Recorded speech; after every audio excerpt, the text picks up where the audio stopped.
does that work? That's, you got, I heard it, Ed. I think you got it. Just get close. Okay. It's actually easier. I'm trying to hold a paper. Same thing at the same time.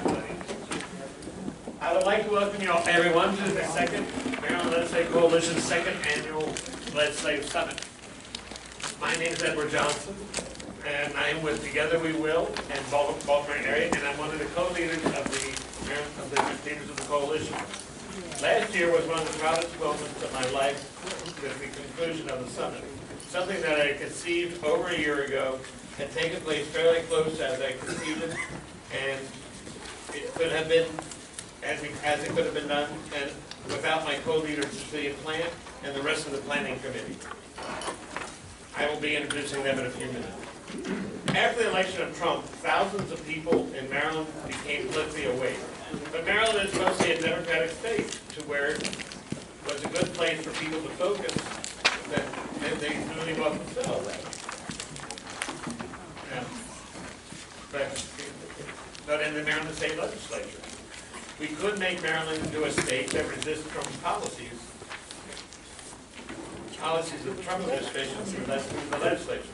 After talking to several NGOs, non-governmental organizations, were excited in the idea of the newly awoken people becoming involved in legislation.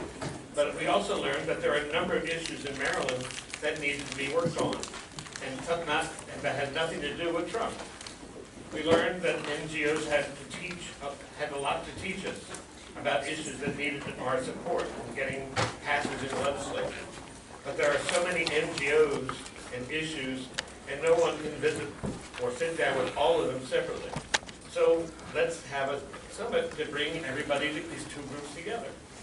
Also, most of us knew very little of the workings of the legislature, so we added trainings to the summit. In planning the summit, we made sure that we involved several grassroots groups across Maryland on the planning committee, as well as a way to start building a coalition of grassroots groups across Maryland. Over the last years of the summit, the Maryland Legislative Coalition was formed with Cecilia Plant and I as co-leaders. Cecilia went through all the bills that were introduced, and we chose 85 to follow. When the bills came up for a hearing in the committee, we would promote the actions such as phone calling to legislators on Facebook to over 35 grassroots groups with over 30,000 members. Some of us went to Annapolis and testified in hearings. We learned a lot from following those 85 bills through the entire session. These sessions included the powers of the committee chairman, and they're not bringing bills to a vote through the committee. The unfavorable reports of some bills, while other bills were modified so that they did not get an unfavorable report. How bills can be blocked in the Rules Committee even though they've been easily passed by the Senate or the House. How a bill can be put on a calendar on the last day of the session, but still not get a vote or much more. So we are preparing for the next session by expanding the coalition and taking what we learned from the last one to be more effective for the coming year. My co-leader, Cecilia Plant, will tell you about our future plans for the coalition, but first let me introduce a few members of the planning committee. The first is Amy Ridd of the Anne Arundel Hubbins.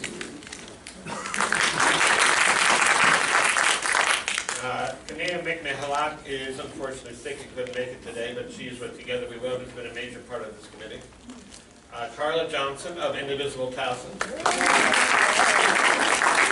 Jill Hornstein of Together We Will, and she is a dynamo. Maryland for Postcards sent out 33,000 handwritten postcards. 32,000. That's amazing. Katie Strauss of Tacoma Park Mobilization. Vicki Vestrich of Towson Indivisible. And Cecilia Plant of Tacoma Park Mobilization. And I will let her take on from here. Cecilia's going to tell you about our future plans for the coalition and things we are working on, including our webpage. Thanks, Ed.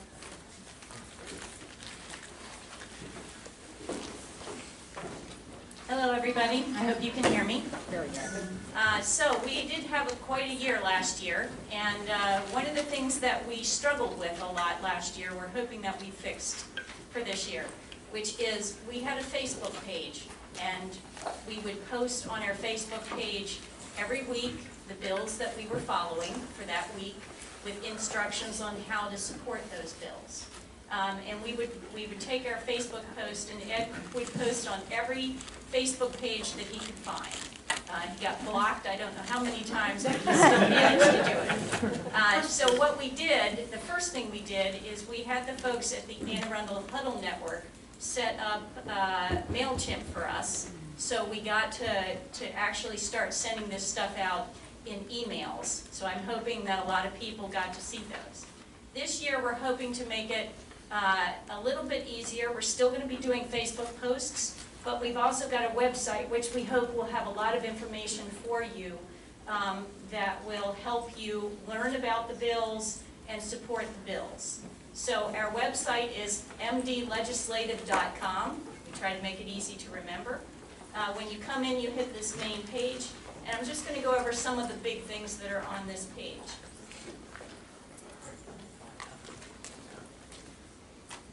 When you come down the side here, you'll have just some information about us, which Ed just went over a few minutes ago, some contact information, and a donate button. Of course, every group needs money. And then you've got all this legislative information. You have a calendar, and you have events. And of course, our biggest event right now is the summit. The main things I want to show you are, if you are not signed up for our weekly emails, you can sign up here. You can click on the link. It will take you to a little form. You can sign up and you'll get our emails directly, so you'll know what bills we're following during the week. Okay? You won't have to wait for Facebook and hunt through the posts and that sort of thing. So that's kind of important. The other big thing that's here is under legislative. There's a lot of stuff that's going on here. The first thing is our legislative agenda. We have taken a lot of the bills that you'll hear about today, and we've summarized them into various categories. So these are not specific bills right now. We don't have bill numbers, but you'll see under each section there is a place for us to start putting the bill numbers as that legislation starts happening. So at the very beginning of each section are the kinds of bills, the kinds of things that we are looking to have passed this year, and then you'll start seeing the bill numbers as they go along.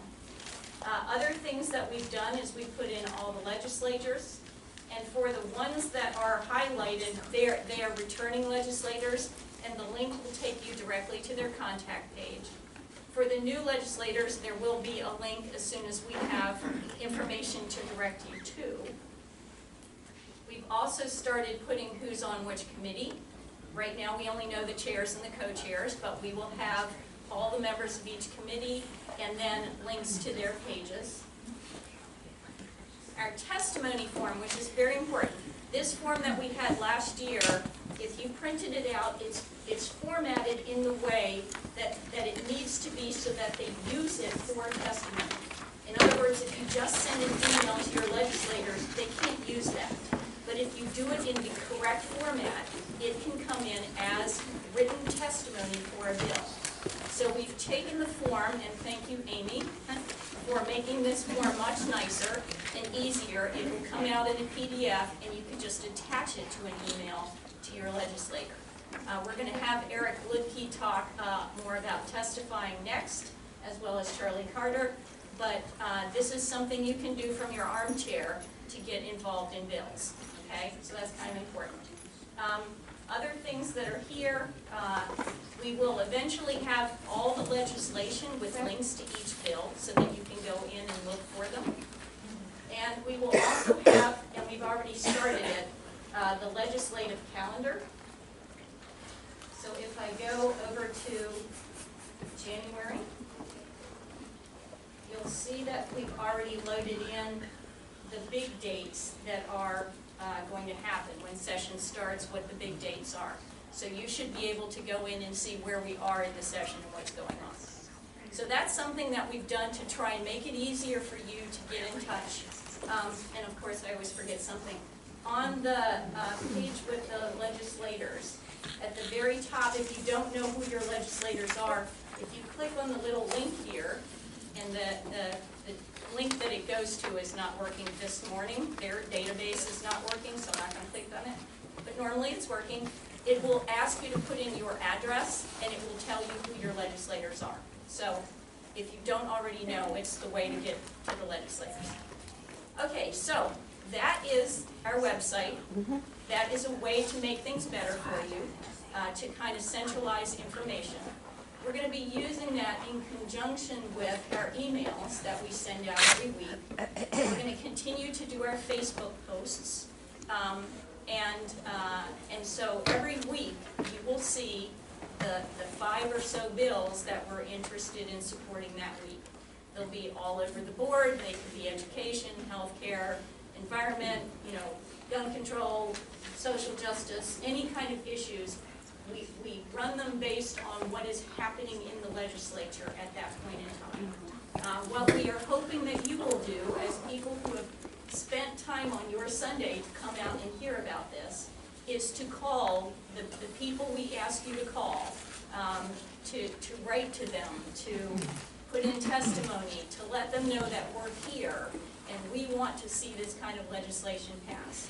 There are going to be some really fantastic bills happening this year in every area, and you're going to be hearing about those today.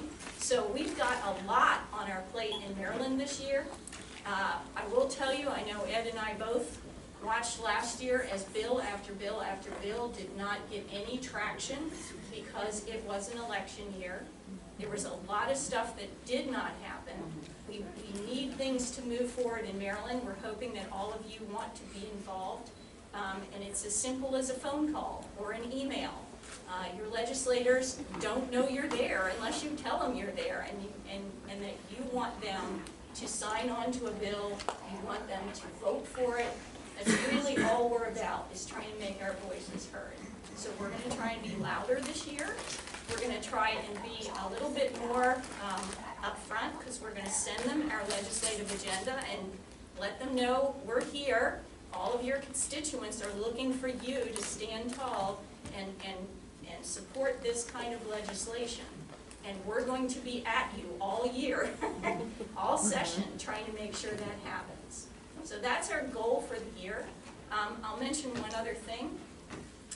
A lot of the groups that you will hear from have lobby days, and those are specific times that they go down to lobby for their bills in Annapolis. Not everybody has time to do that.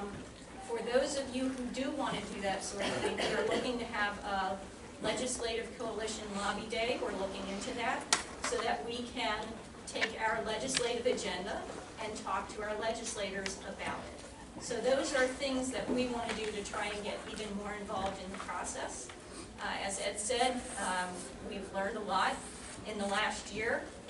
It helped during the election season to know what was going on, to know what our legislators are doing. So it also helps in terms of understanding which legislators are actually working for you and which ones are not. And with that, I'm going to end my presentation, and I'm going to introduce Delegate Eric Lidke. Let me just add one thing, please. Just so you know, we've gotten a lot better at publicizing everything. So for this event, we reached 12,000 people for letting know about this summit, and we're getting much better because of what we're doing. Thank you. All right, where is Eric? Over here. Oh, there it is. Delegate Eric Lidke has been with legislature since 2010. He is my delegate from District 14. Woo! None of you know where that is. It's up around the Albany Brookville area. It's the best part of Montgomery County.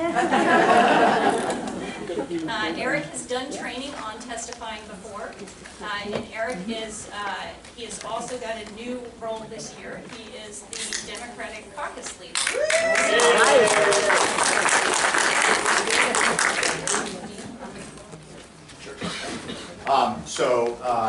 By way of introduction, yes, I'm a legislator. I feel a little bit sometimes, because of the way we think of politicians in our society, like I'm, admitting something negative when I get up in front of people and say I'm a politician.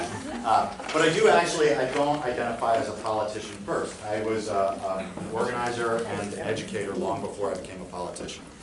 So just a little bit about my background.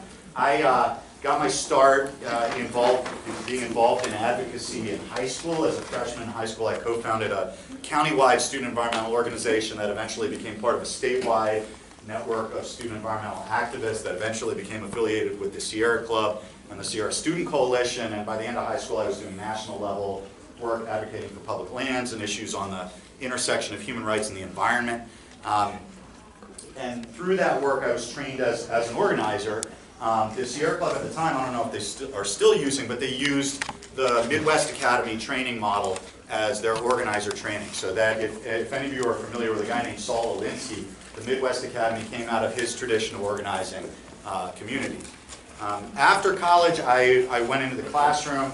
I became a teacher in a couple high-needs middle schools in Montgomery County. I also became a union activist with my union local, MCEA, the Montgomery County Education Association. So I come out of the teachers' unions. And I ran for office in 2010, and at the time, my district had a senator that was a little more conservative than I was. And a number of us progressives in the district started making noise about running a challenge. Eventually, at the time, Delegate Karen Montgomery stepped up and ran for the state senate and won her seat, and I ran for and won one of her seats in the House of Delegates. So in the House, I serve on the Ways and Means Committee. I chair the Education Subcommittee. I'm the incoming chairman of the House Democratic Caucus, which is really exciting. We've seen a massive shift in seats in Annapolis over the last 2 cycles. The last 4 years alone, not including the election that just happened, but the last 4 years alone, more than half of the House of Delegates turned over. So there's a tremendous shift going on in the membership of the House and in the experiences people bring. And if you haven't met a lot of them yet, we have 36 incoming Democratic freshmen this year. And I got to tell you, I've been meeting each of them, and during the campaign, I was going all over the state and helping them out. I haven't met one that isn't fantastic. Like, I'm super excited about the people we have coming in. Clearly I'm a science fiction nerd, in case anyone catch that. I was asked to talk a little bit about testifying. By the way, can you hear me in the back? Am I loud enough? Yeah. Good. That's years of teaching middle school. Okay.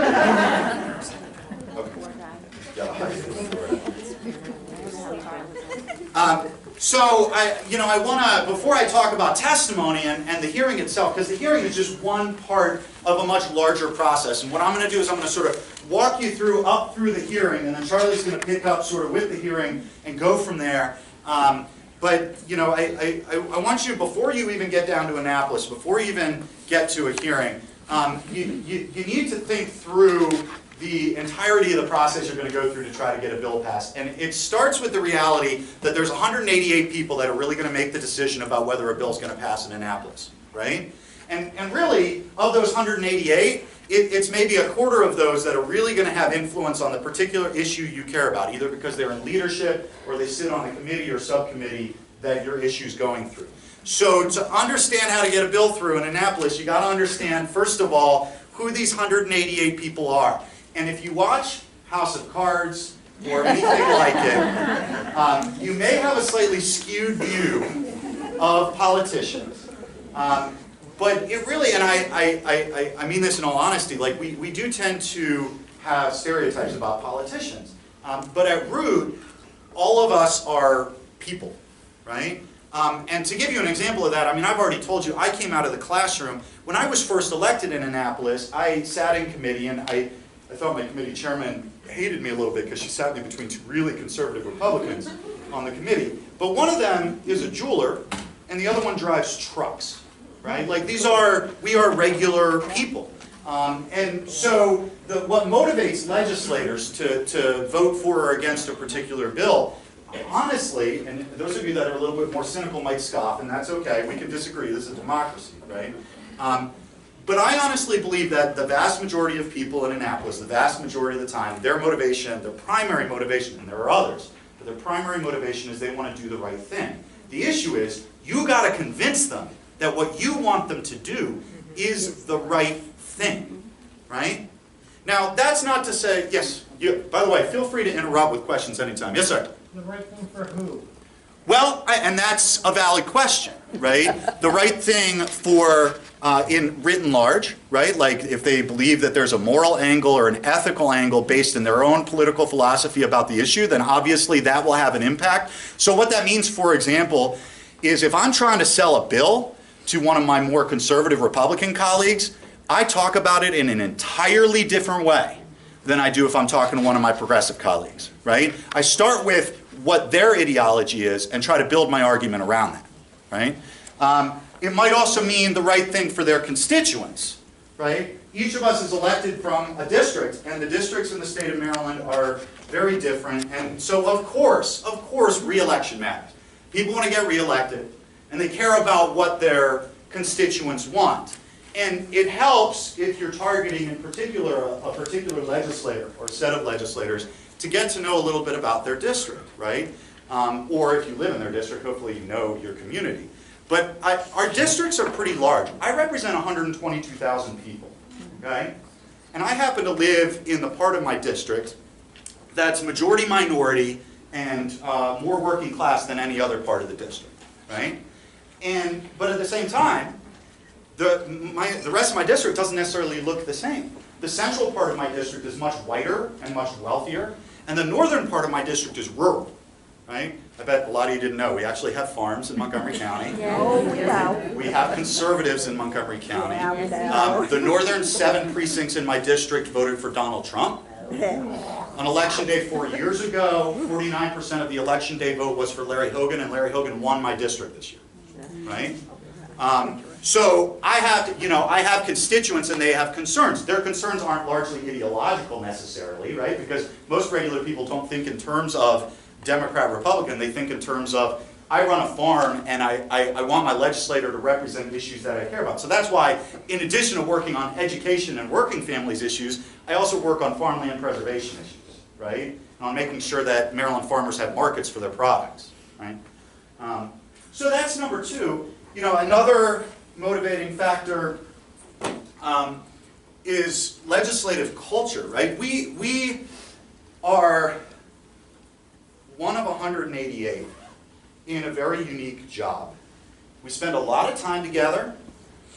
There is a culture within the legislature and among the members that is not transparent to the people outside of it. And we often develop loyalties to the people on our committees or animosities with the people in the legislature. And those aren't entirely clear. But I know it's a little frustrating and sometimes it can seem a little petty, but sometimes the reason a bill dies, and excuse my language here, is because the person introducing it is an asshole and nobody likes it, right? It happens, right? And sometimes a bill passes because, and it's not necessarily the greatest policy, but everybody's like, oh, she's such a nice person. I like her so much. I want that bill to pass, right? So that plays a factor too. And then, of course, relationships with people outside of the legislature, right? So, people ask me sometimes, why is it that corporate lobbyists, that paid lobbyists, what we call contract lobbyists, have so much influence in Annapolis?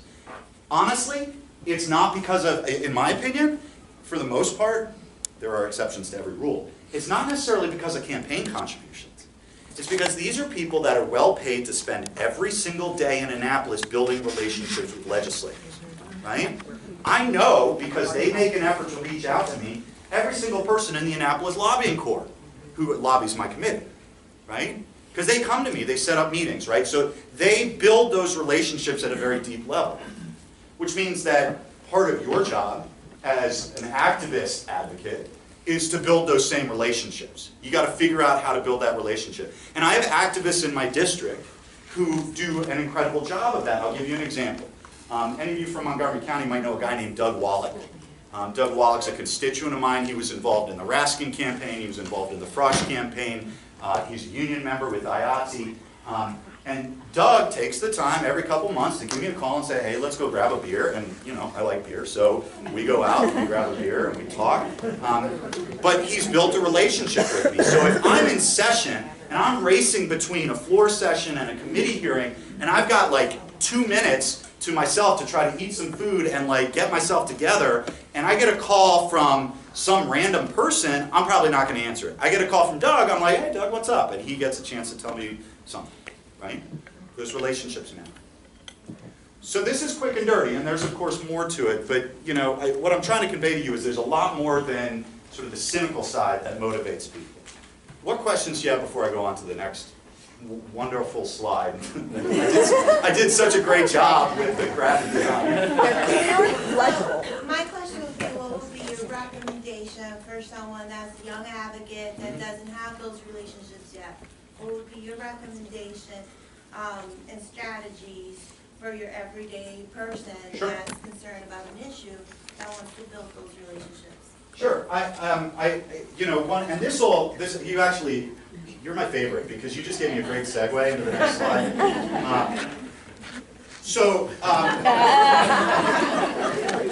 That was perfect. Like, I feel like I should pay you money for setting it up. At least $15 an hour, right?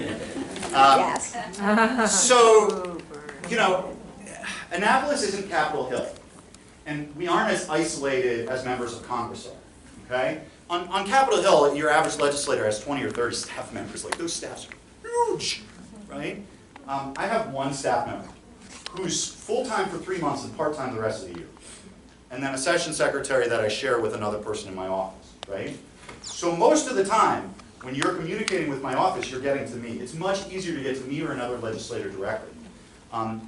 You know, the challenge is finding the time that works for you to build that, because relationship building doesn't happen in a 10-minute meeting during session, right? During session, I'm like, my schedule is in 15-minute blocks. People come in, and I do my best to be welcoming and to listen to everything that they have to say, but I've got 10 of those meetings a day, right? So I don't get a chance to really build a relationship with people. Now, the good news is we're a part-time legislature, which means that 9 months out of the year, I got plenty of time, right? I'm a little bit bored back in my district. You know, I'm doing constituent service and I'm prepping bills for the next year, but you know, so the best thing to do is to give us a call or shoot us an email during those 9 months and say, hey, do you have time to sit down? Like, can we sit down over coffee? I use the Panera on Tech Road in Silver Spring in my district. That's where we met, right? And that's my mobile office because they have coffee. And sit down for an hour and just say, hey, you know, let me introduce myself. Here are the issues I care about, you know, and you know, what can we do to get these passed? There was a hand over here. Yeah. Yes, so my question is, I have a very good relationship with my delegate. Great. And I'm, you know, close as well in contact with my state senator. The problem is if I email them, which I did, outside session, it takes a number of weeks for them to look at and answer that. Is there a better way around that? So, yes. So I'm going to skip ahead a little bit here. There we go. Oh, good job. You know, it depends to a certain extent on the legislator themselves, right? The reason for that is our staff is part-time outside of session. Because frankly, we don't pay our staff nearly enough. They often have to have other jobs. Correct. So my chief of staff, for example, works at a brewery in West Virginia, right? And he makes it down to, I told you, beer. He makes it down to Annapolis like 1 day a week, right? He tries to go through all the email, he forwards stuff to me, and then I have to look at my email, respond to him, and that, you know, so it's a complicated process, right? So, you know, with email, start early. But also, if you build enough of a relationship with your legislator, maybe you can get their direct number. And increasingly, a lot of legislators run their own social media, right? So if you are sending Delegate Erica Ludke a Facebook Messenger contact or a DM on Twitter, that's me directly. That goes to my cell phone, right? So that's increasingly a really good option. Now, that doesn't apply to every legislator because we still and this is one of the things I'm working on as chair of the caucus, we still have some legislators who don't have social media accounts, but we're working on it. You know, so yes, outside session, in the community as much as possible. Understand that in Annapolis, things are nuts. The best time, if you're going to get to somebody in Annapolis, the best time to get to them is the first 3 or 4 weeks, because there's not a lot going on yet, right? We start out with committee briefings, and then we slowly start committee hearings, but there aren't big, long debates on the floor, right? If you're getting to somebody in March or April, they're sitting through 10 hours a day of hearings and floor debate, and you know, their brains are elsewhere, right? So the earlier in session, the better, right? In terms of other methods, I mentioned social media communication. I think social media is really effective. The downfall of social media is some people get online and they think it's okay to be a jerk. And sometimes that can backfire and undermine your ability to get things done with the legislature. Personal letters and emails are fantastic. You send me a letter or an email and you tell me your story and I will read it and I will remember it. If you send me a form letter along with 188 of your closest friends, I'm going to read one of them. I'm going to write a response and my staff will send the same response to everyone. Because we just don't have the capacity to respond to every single one of those individually. So it's always better, always, to tell your own story. Okay? Yes, sir. Eric, does making a financial contribution to legislators' campaign help establish them as a more personal or more serious person in the eyes of the legislature? Well, so first of all, I should say, as a politician in a campaign finance system that's fundamentally flawed, and that should be switched over to public financing, that we very much appreciate your small dollar contributions because it keeps electing progressives, which is nice. But I don't think it's necessary. You know, it doesn't hurt, right? It's one more opportunity to see that legislator face to face, because if you're making if you're going to make a contribution, go to a fundraiser. Like, go to the physical fundraiser so you get a chance to actually shake that person's hand and talk to them. But it's not necessary, right? You know, you can build that relationship without the contribution. So, yeah. So we're with Less Plastic Keys, and we're trying to get a fee on plastic bags like Montgomery County did. Right. So Terry Hill is our delegate who's now introduced a bill.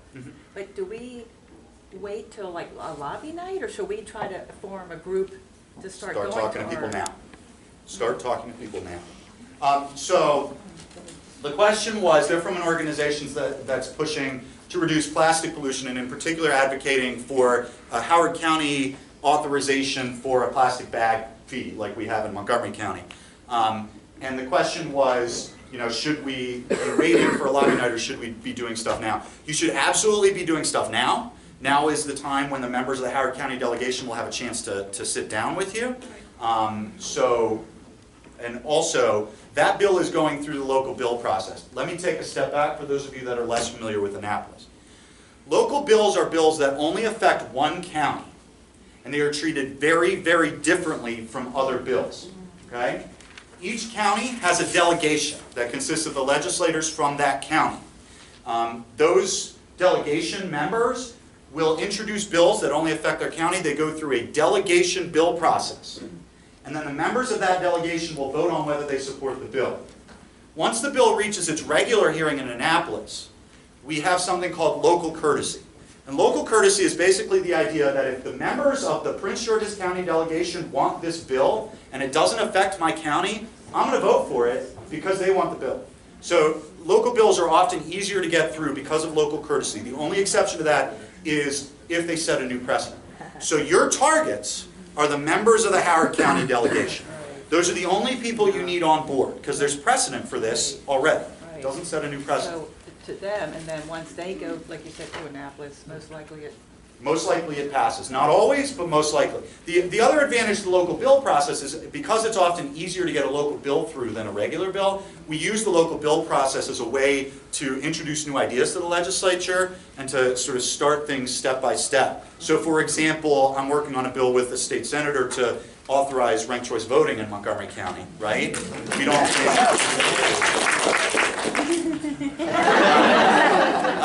we think it would be very difficult to get a bill passed statewide originally, but we want to educate the legislature, get stuff moving in that direction.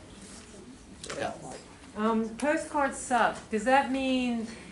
Let me going back to the 33,000. Where were the 33? Your boss. 33,000 postcards that were handwritten by individual people. Yes. That's different.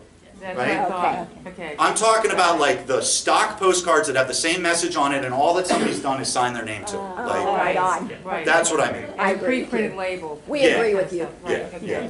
Those aren't, and I used them a lot back when I was first organizing until I learned how little Okay. people pay attention to them. Yes?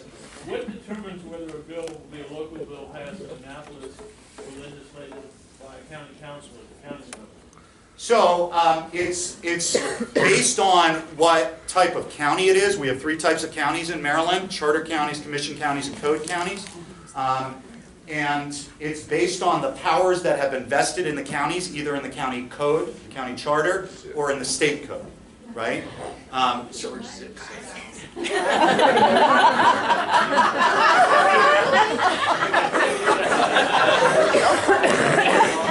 I picked the wrong day to stop huffing glue. I love that movie. Just so you know, you're awake. So, yeah, so we can move on. This is so interesting. Really, I've learned a lot already. So just some tips on effective, when you do have those conversations with legislators, some basic rules to keep in mind. First of all, be polite. It's actually pretty rare that somebody's nasty with me when they come in to lobby me. The most distinct example I can remember of that was some Second Amendment activists who came in when we passed the big gun safety law after Sandy Hook. And these guys, like I said, I have a district that has significant rural areas and has significant conservative populations. Honestly, most of the gun owners in my district aren't big fans of the NRA, and they're totally cool with things like background checks because they're law-abiding people, right? But you do get some people that think that any gun regulation by the government at all is tyranny, right? So I had these 2 guys that came in and they lobbied me on it, and I said, politely, I disagree with you, I'm voting for this bill. And they said, well, we're going to vote against you and we're going to make sure you don't get elected ever again. And they were like yelling. And I said, good luck. At that point, your opinion doesn't matter to me anymore, right? If you're going to be nasty to me, I'm perfectly happy to have discussions with people I disagree with. But if you're rude, you're not going to get anywhere, right? So be polite. Number 2 is the best piece of advice I ever got as an activist back when I was first starting out. The walls in Annapolis have ears. If you talk trash about a legislator, it will get back to that legislator. I don't care how much you trust the person you're talking to, because there's other people walking by, there's people in the office next door, it will get back to people. Right? So it's okay to talk about, I don't understand why this person isn't voting for it, have those conversations. But, if you're going to have a conversation about how much you hate that person, wait till you're outside the government complex in Annapolis. Okay? Make sure when you talk to them you have a direct ask. Don't sit down with me and just chat about how tragic it is that we keep having these school shootings and we really should do something about it. Sit down with me and say, these school shootings are tragic, it's unacceptable, will you vote for a red flag law? Will you vote to increase the gun purchase age to 21? Will you vote for this thing? Ask them directly. I know it's uncomfortable sometimes, but you have to do it, okay? And then if they defer, if they say, well, I need to think about it, call them back the next week. Hey, have you thought about it? You got an answer yet? Right? Keep that pressure up. It's not rude. We work for you. We are public officials. You deserve us to give you an answer. Okay? When they ask you questions, if they are engaged at all in the conversation, they might ask you questions. Don't make up an answer. Don't BS. If you don't know the answer, say, I don't know the answer, and I'll get back to you. And then, get back to them. And that same rule applies during hearings, right? The quickest way to ruin a relationship with a legislator is to tell them something that's not true, right? And it may not be intentional. You're trying to look like you know what you're talking about, but it's okay to not know something. And the professional lobbyists you'll see in Annapolis, they do this all the time. Yes? I think you should also not ask questions that you don't know the answer to. That's helpful most of the time, yeah, except for the question, how are you going to vote on the bill? You should definitely ask that question. Don't get distracted. There was a state senator who, back in the 90s, I spent a lot of time advocating against the ICC, which didn't turn out too well. Right. Yeah. But thank you anyway. Yeah, well, look, this seems like a little bit of an oxymoron, but it was one of the most environmentally friendly highway construction projects at the time. Because of that pressure, it just still got built. But, you know, this senator was a very nice lady, and every time we walked in, we were student activists, she would want to know how our algebra class was going, did we play soccer, and all of this stuff. And then you get to the end of 15 minutes, and you've never actually talked about the issue, right? And so don't let that happen, okay? Find a way to turn back the conversation to what you care about. If you're handing out a piece of paper, don't give it to them till the end of the meeting. We're like, any of you ever seen the movie Up? Right? You know Doug in that, the dog? It's like squirrel, right? We are very distractible people during session. You put a piece of paper in my hand, and I don't mean to do it, I don't mean to be rude, but my ears stop working and I'm reading, right? So save the handout for the end of the meeting, and make sure you thank people, even if you disagree with them, even if they're not doing what you want, because even if they're not with you on that bill, they might be with you on the next one. It's all about relationship. So, Cecilia asked me originally to talk about hearings. I'm finally getting around to them. So let's talk about testimony. How many of you have ever testified in front of a committee tonight? Awesome. That's fantastic. We get so tired of seeing the same highly paid people there every single day. It's not that, I mean, many of them are very nice people, but we love seeing you all much more. So, a hearing is only one small part of an effective advocacy campaign, right? And you know, I have often had activists come to me and say, I don't understand why my bill didn't pass. We had a really great hearing. And yes, you might have had a really great hearing, but there are a lot of other factors involved. So bear in mind that the hearing is just one piece of it, okay? If you really care about a bill, and all you do is show up for the hearing, you're not being an effective advocate. That said, a hearing can be extremely valuable in making the case for your bill, because it's your best chance to get in front of a large group of people all at once, to educate them on your issue, and to try to, you know, provide them the information they need. What you don't get to do during that is do a direct ask, which is really important. So you always need to, in addition to the hearings, do those individual meetings with legislators, okay? And Charlie, I think, is going to follow up about that. So, what does effective testimony look like? Well, I'll tell you,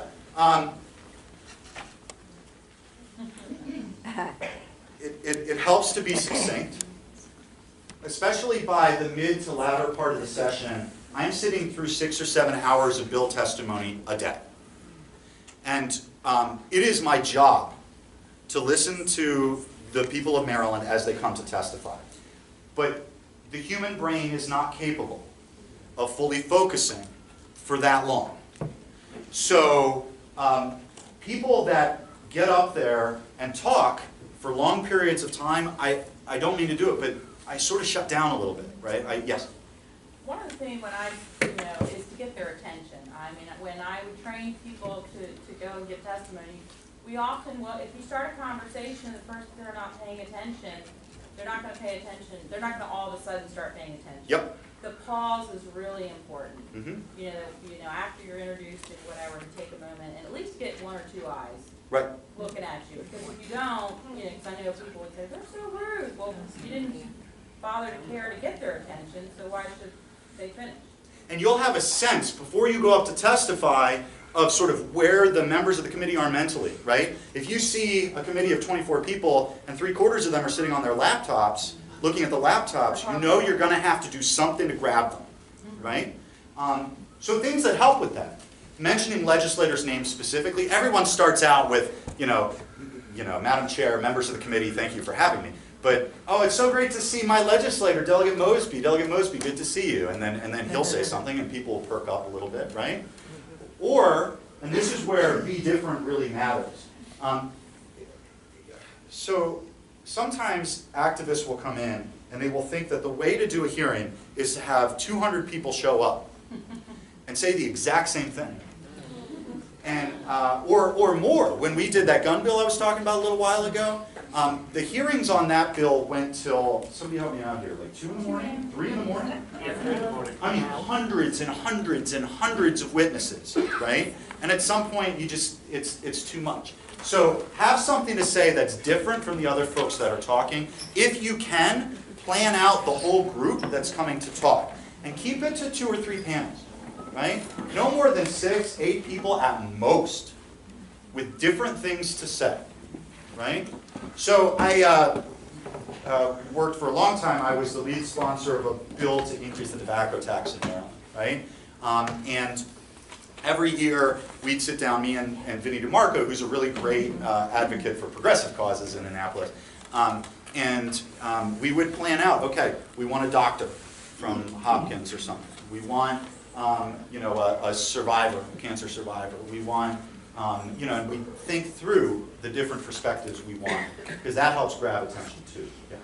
So my question regarding testimony, do you think there's a difference between when people go testify in front of a commission versus for a specific bill?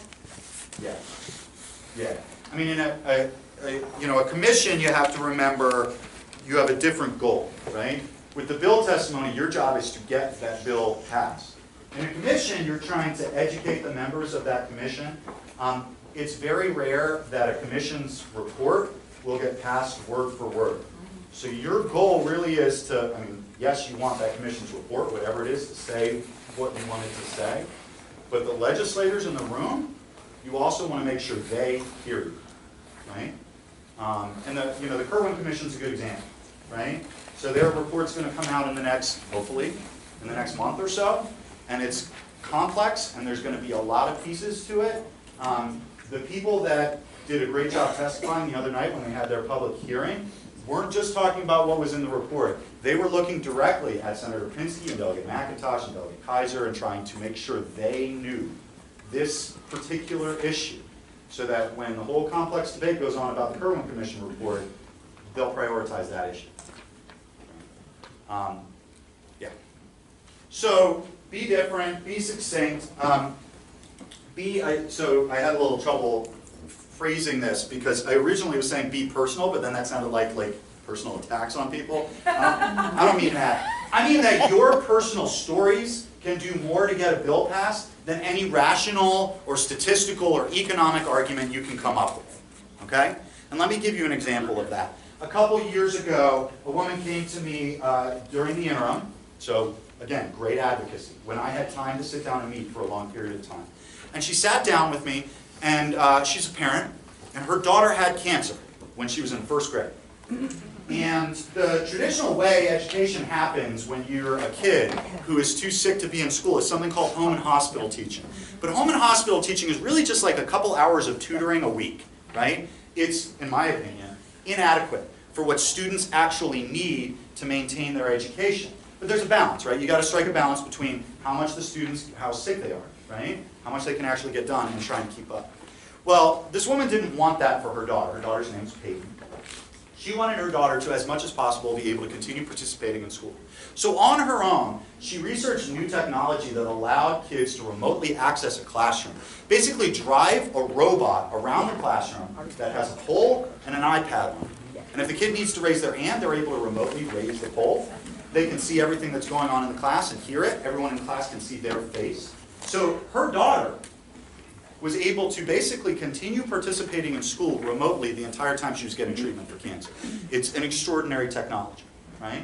And she said to me, we got to make this, more accessible to kids. More kids should have access to it. And I said, I agree. So me and actually a conservative Republican senator from Western Maryland, who happens to be a good friend of mine, introduced a bill called Payton's Law.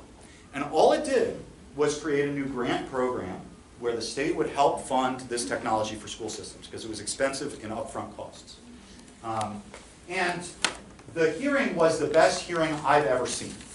Because all we did is I got up and I said, this bill will, I mean basically all I said was this bill will create a grant program to provide technology and make sure kids that are sick have a chance to access the classroom.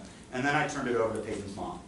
And she explained what went on. Peyton was sitting there. They drove the robot around the committee room. And every single one of those committee members was like, that's awesome. And this kid's awesome, and I'm going to vote for this bill. And it passed unanimously. Cool. Right? A couple years before that, I had a bill which banned the sale and possession of shark fin in Maryland, because shark finning is such a harmful practice to shark populations in the oceans. I worked on it for a couple years with the Humane Society of the United States. And the first year we introduced it, my committee members, because it was a new bill, were like, the committee members were joking around. When I got up to testify, they played the Jaws theme. The second year, we had a group of 3 third graders from a school in southern Maryland who got up and talked about why it was so important that we save sharks, how important it was for the ocean. Everybody loves a kid, right? And it passed that, right? So you gotta do things, you gotta speak from the heart. That forces people to listen. If people are staring at their laptop, I guarantee you speak from the heart and you'll see more and more eyes raised. You'll see moments in the committee, like heart-stopping moments, where people will be on their computers and somebody will start talking and they realize, oh, and they close their computer and they just completely start listening. Yeah? What about bill proposals that are first-time proposals that may have a substantial economic impact? Mm-hmm. When you're looking at the impact to the community versus the cost. Sure. Do you start with how do you pay for it and then tell the story? Do you tell the story and say, okay, this is how we're going to pay for it? Or is it, how do you determine whether or not this bill should first start off as where you ask for a committee to do the research around the economic impact first, and then come back the next year with the bill because you've had this committee set up for research and evaluation? I mean, that's a great series of questions. First of all, understand very few bills pass Annapolis in their first year. Almost every bill we pass is a multi-year effort, right? So your commitment is for more than 1 second, right? Am I going over? No. Second, I think you need to make the case for why it's important before you talk about how to pay for it, right? If it's important enough, if you make it important enough to the members of the legislature, we'll figure out how to pay for it, right? If it's really massive, then it's a more involved conversation, if the fiscal note's really big, okay? Unfortunately, so those of you that haven't done it before, one of the most important documents that gets produced around any bill is called a fiscal and policy note. It's written by DLS, the Department of Legislative Services, which is our nonpartisan fiscal and policy analysis department. They try to estimate how much a bill is going to cost. Unfortunately, they don't often talk about what we save, right? Or what we save in the same way, right?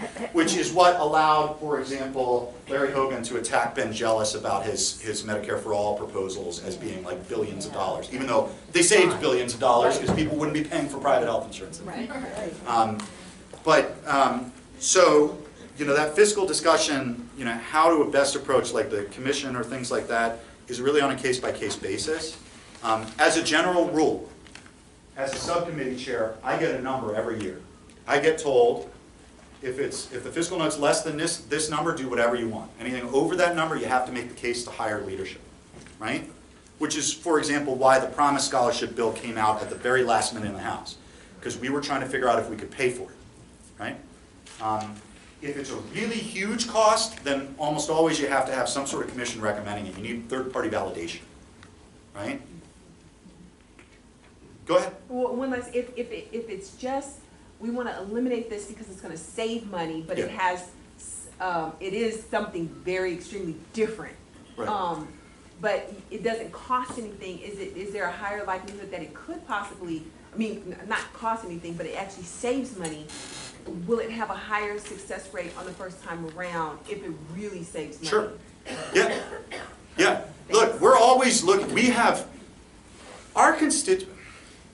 I'm gonna tell you a story about one of my constituents. So you may remember a few years ago, we passed this big transportation funding package, right? And it was politically unpopular because it included a gas tax. So I had a constituent who came to me angry. And you know, he got into it with me. He said, I can't believe you increased the gas tax. I have to drive. He lives up near Damascus, and he drives like an hour to work each way because DC traffic completely sucks. Although I've learned Baltimore Beltway traffic's worse. Which I didn't think was possible. But so he I can't believe you increased the gas tax. Why would you do that to working families? And you still haven't fixed that road that I use from my house. And I looked at him, I was like, you understand the gas tax is what we're using to fix that road, right?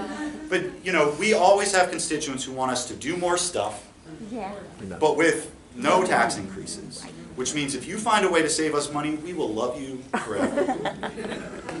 I'm going to go 1, 2, 3. Just to piggyback kind of on fiscally, if the bill highlighted was misallocating funding within the State Department, do you think that issue would be able to be dealt with the first year? Or would would that raise enough antenna on the first year if it was issuing like, here's some money that could be... They could be used for something else more effective. Absolutely. Yeah. And all the research.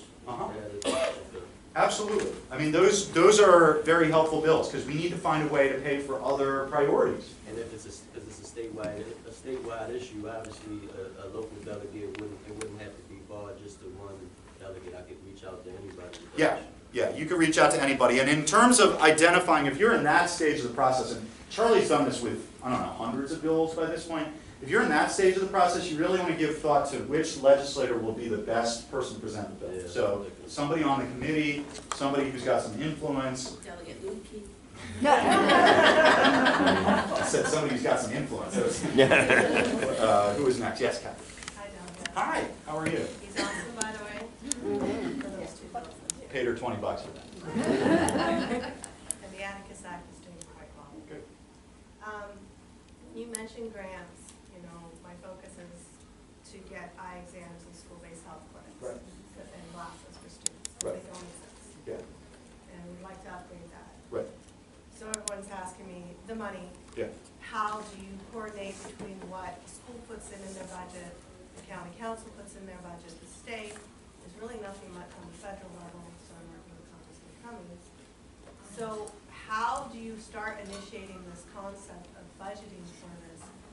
Because I feel like personally, everyone should contribute. Right. So is it like the concept of a matching grant fund to be able to enable upgrading, you know, like how does that work to get eye exams and glasses in schools? It is easier to get a matching grant fund passed first, but it's not as effective because not every school system will pick it up, right?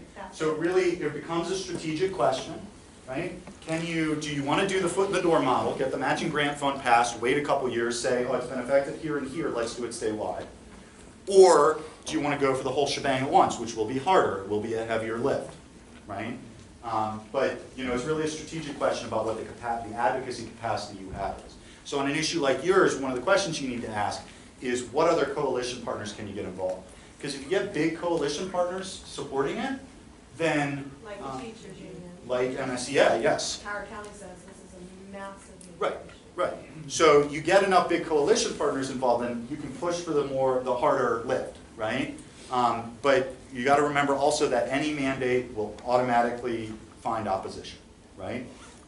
Now, Kerwin Commission, we're going to be passing a lot of mandates on the school systems this year, so, you know. Yeah. Yes, sir. Delegate Henke, thank you for coming today. Sure. I certainly appreciate it. It's very effective, and a lot of us kind of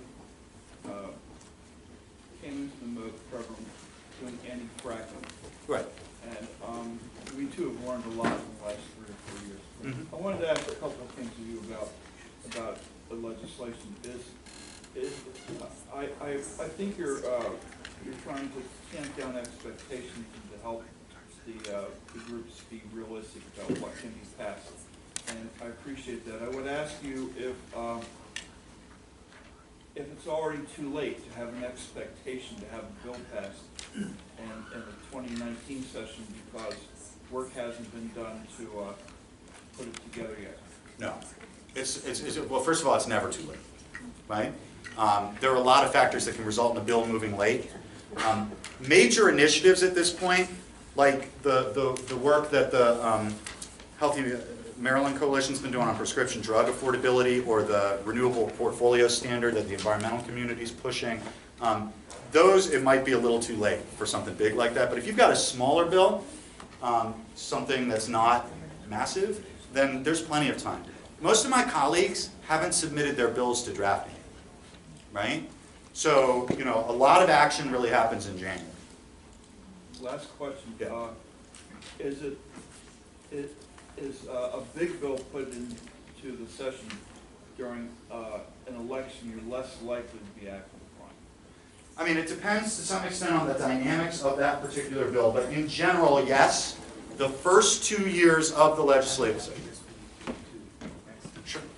The first 2 years of the legislative session are the best time to get big bills passed, right?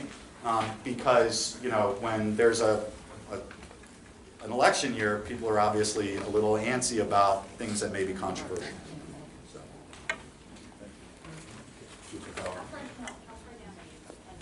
Oh, I can just, I mean, look, you guys can just take a screenshot. The rest of this is obvious, okay? Can you, is there any way we could access a link to your to this whole program that you have? Yes. Yeah, the slide deck. Okay. Yeah, I'll take questions for the rest of the time. Yes, we can, Cecilia says they can share it out. Okay, good. Excellent. Perfectly fine. Thank you, thank you. Yeah. Okay. I've had issues where I post something to a delegate or a state senator, and they circuit and said, oh, that's kind of a big ask.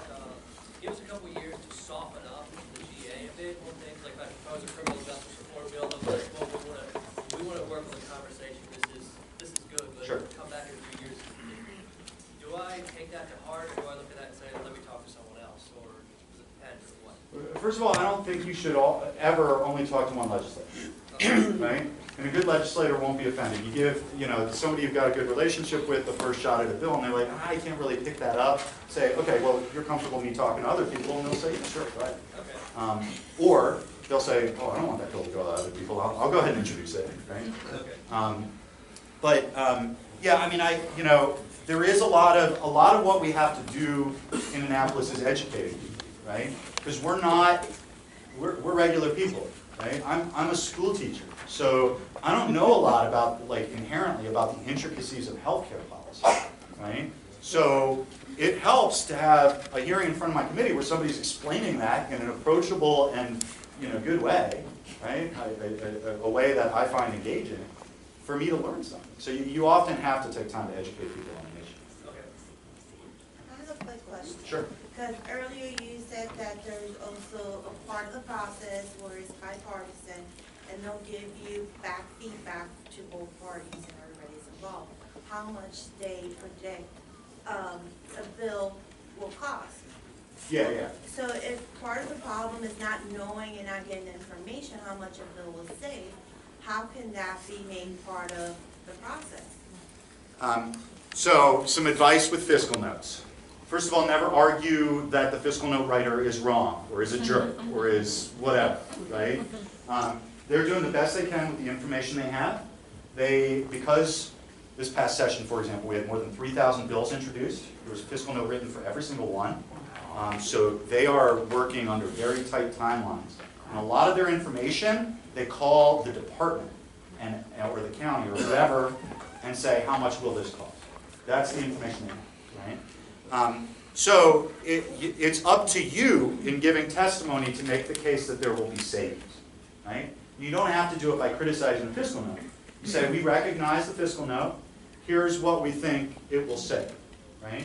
Or if you can make enough of a case about how important the issue is, then you make the argument ignoring the fiscal note, right? You know, and that's, you gotta make a good argument. But what would hurt of being also, I mean, it's part of the culture to ask how much will it cost? Sure. Extended that to say how much will it cost and save, Yeah. will it really hurt that much? Sure. it's perfectly fine to say, I don't think the fiscal note fully addresses the savings. I'm just saying be respectful about it. Don't be, we sometimes have people come in who are like, you know, this fiscal note writer, it's complete bullshit. I can't believe they put this on here. And, you know, and you know what immediately the committee chairs do? No, that's in the drawer. The bill's done. So, yeah. About written testimony, I noticed that sometimes the committee chairpersons have a marathon testimony session of 5 or 6 bills. Sure. So we're standing out in the lobby for 6 to 8 hours for our chance to talk for 2 minutes. Yep. Can we instead just submit written testimony and skip the torture of standing in the hallway? You can. It's less effective. Not every member reads the written testimony. It's possible for the written, I mean, we get big stacks of testimony, right? So sometimes it just, you know, it's straight to the recycling bin if somebody's really not interested in reading it. It is an unfortunate function of the fact that we have so many bills in such a short amount of time that we have those extended hearings. And it's not, frankly, conducive to working people who have to work a job and can't take the day off to go down to Annapolis, and those are all challenges. If that is you, and you can't make a hearing, like I said, the hearing is just one part of your advocacy effort. And there's plenty of people who get a really solid bill passed and aren't able to come to the hearing because they've done that relationship building in those meetings. Yes? What is your advice for lobbying on an issue that a very powerful, large interest group is against? For example, but FOP is an example. Sure. There is no such thing as an easy bill in Annapolis. I don't care how small it is. I don't care how, there will be somebody who will find a way to oppose it for some reason, right? So your job is always, on every bill, to build enough of a coalition and enough of an argument on your side that you can overcome whatever opposition there is. With large institutional players, often what you want to do, because like I said, most bills are multi-year efforts, right, is in that first year you really want to make the case, and honestly you want to scare them a little bit, right, so that hopefully they'll be willing to come to the table with you. A lot of chairmen, because you know Annapolis' culture is built on collaboration and compromise, a lot of chairmen will explicitly say to interest groups, you have an argument, get together and figure out the solution, right? Now, sometimes the interest group you're fighting against won't be able to do that. And then you just gotta, it's bare knuckle politics. You have to get the more legislators on your side, which means you have to get more people writing letters and more people telling their personal stories and all of that stuff. Yes? We've been told that it's better to have somebody on the committee submit a bill than a friendly legislator who's not on the committee. Sure. Yes. It is generally better because the committee members have relationships with their chair and the other members of the committee. So it is, in general, better. There are exceptions to that rule. Sometimes you won't be able to find a legislator on your committee. Sometimes there will be a legislator who has a particular niche of issues they work on. So, for example, I work on a lot of disability rights related bills. And so a lot of times disability rights groups will come to me for bills in other committees, and I'll carry them. My colleagues know that I know a lot about disability issues, and you know I'm able to get them passed anyway. But in general, it's best to find somebody on the committee. But we won't know the committee, who's on the committees for a while. Yeah, well, that's the frustration of an election year. I mean, yeah, hopefully we will, by mid to late December, have a sense of where all the Senate committee assignments were announced this week.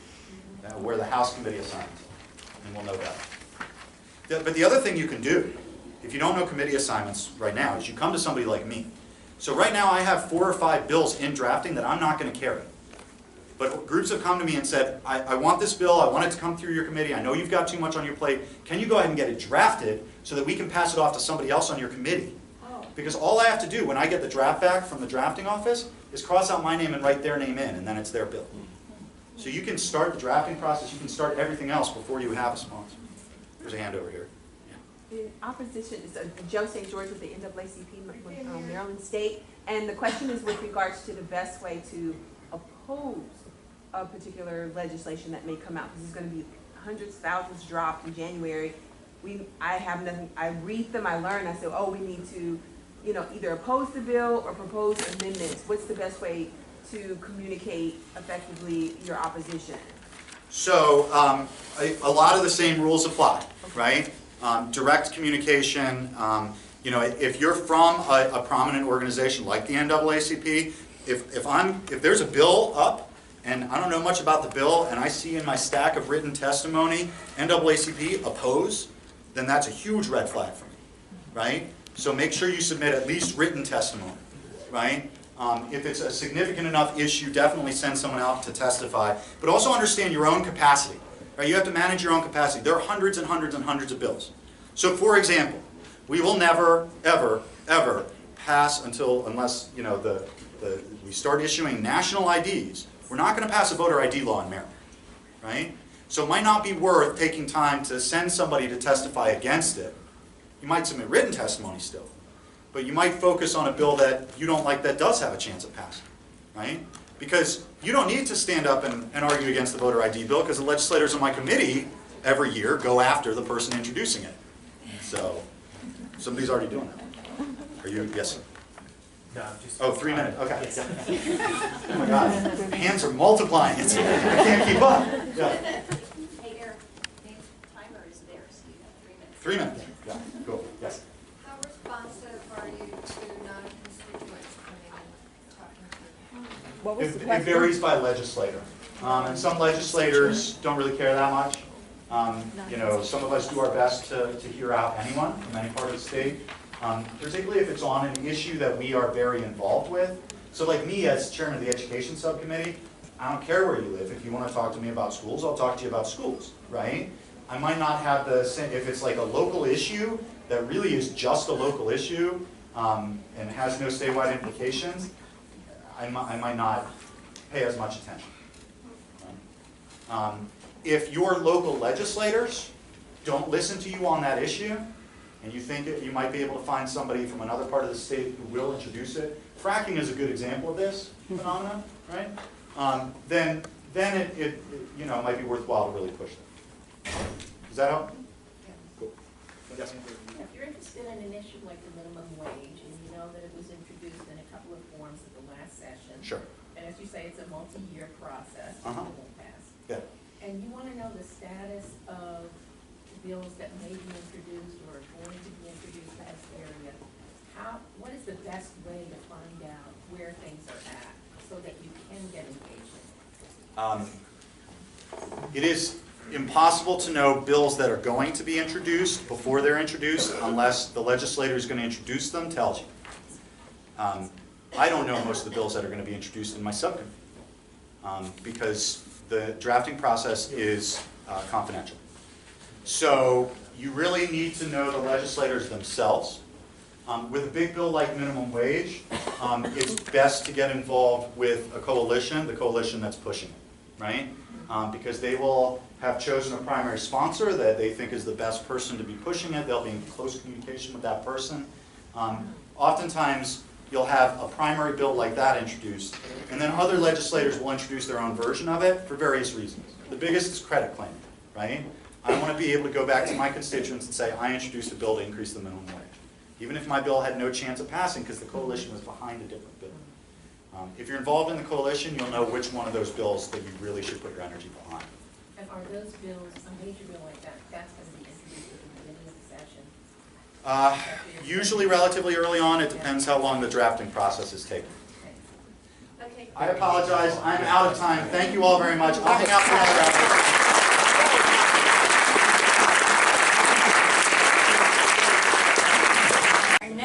Our next trainer this morning is Charlie Carter. For those of you who are returning from last year, Charlie did an awesome session for us on how legislation works in the State House. This year, she's going to dovetail with what Eric has done and talk more about the whole strategy for getting bills through and testimony. And so Charlie is with Step Up Maryland, so warm welcome to Charlie. Can we have another hand for Delegate Eric?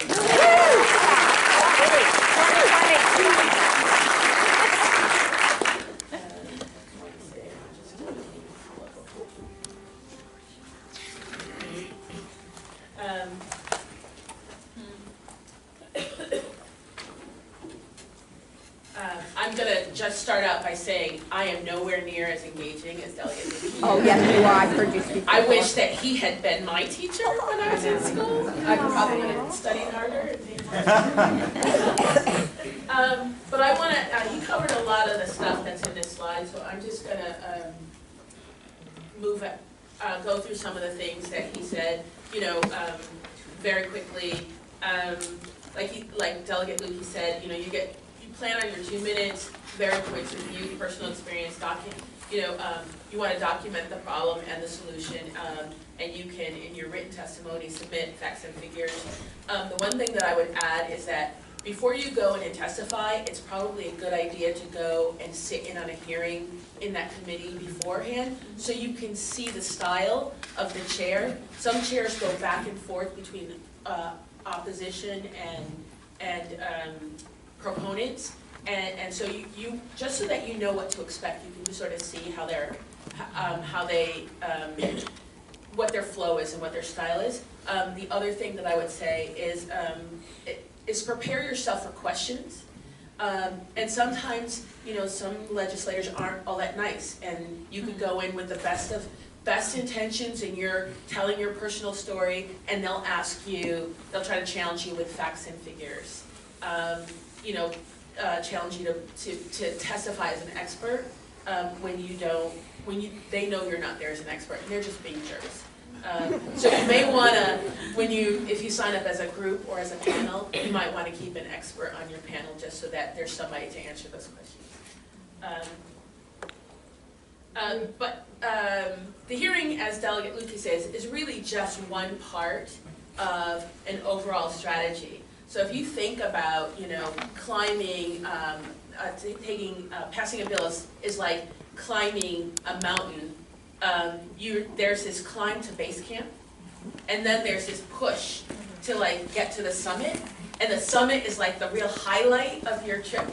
So that's like the hearing, but you still have to, make the arduous task of climbing to base camp. That's the time that you're spending beforehand talking to and educating legislators. There's that push to get to the peak. That's your hearing, because that's your time to demonstrate that you have, broad support, and you get to show up in, with your 200 or 500 people, and to really put on a dog and pony show. And then there's this, on the other side of the hearing, there's this sort of very dangerous descent, right? So if you think about it in terms, it's not just the peak, it's really kind of the mountaintop that you're thinking about. And it's really part of an overall legislative strategy. The hearing comes right in the middle of a broader strategy that includes, really a full analysis of the problem that you're trying to solve and why your bill is a solution to that problem. It's building a broad and diverse coalition of support.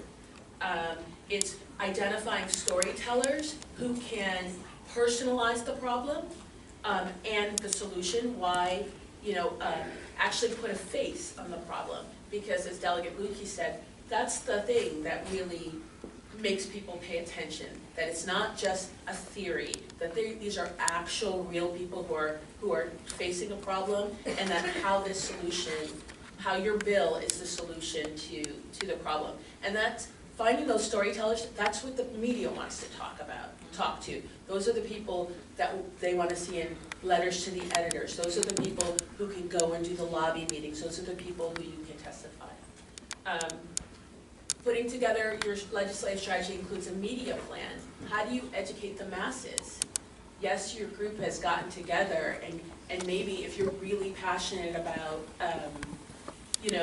an environmental issue or storm runoff or something like that, there might be a group in your community that's really passionate about the issue and really knowledgeable about the issue.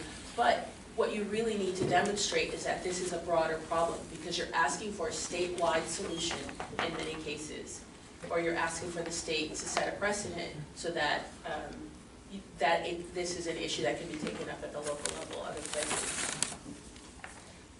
You want to really think about a timeline to educate lawmakers and committee staff. And it's not just the legislators that you want, that really have to understand the issue you're talking about.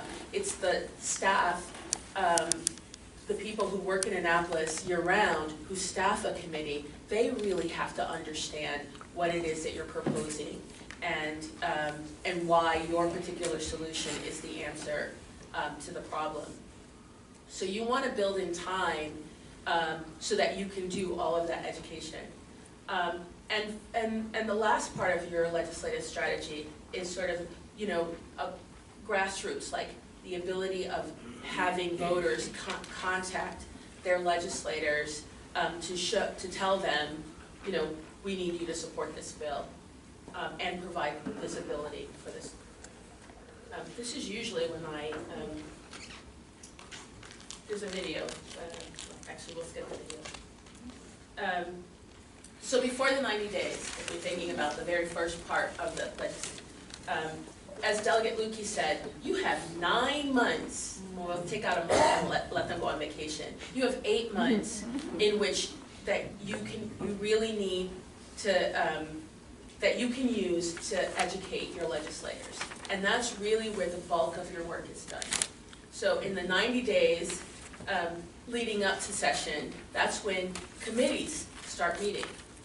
So of the sitting legislators, a lot of committees, some committees will meet in the summertime, but they'll start meeting and talk about what were the big bills they talked about last year, what are they hearing that's going to be introduced this year, so that they're trying to manage their schedules and so that they can prepare themselves on where they're going to spend the bulk of their time.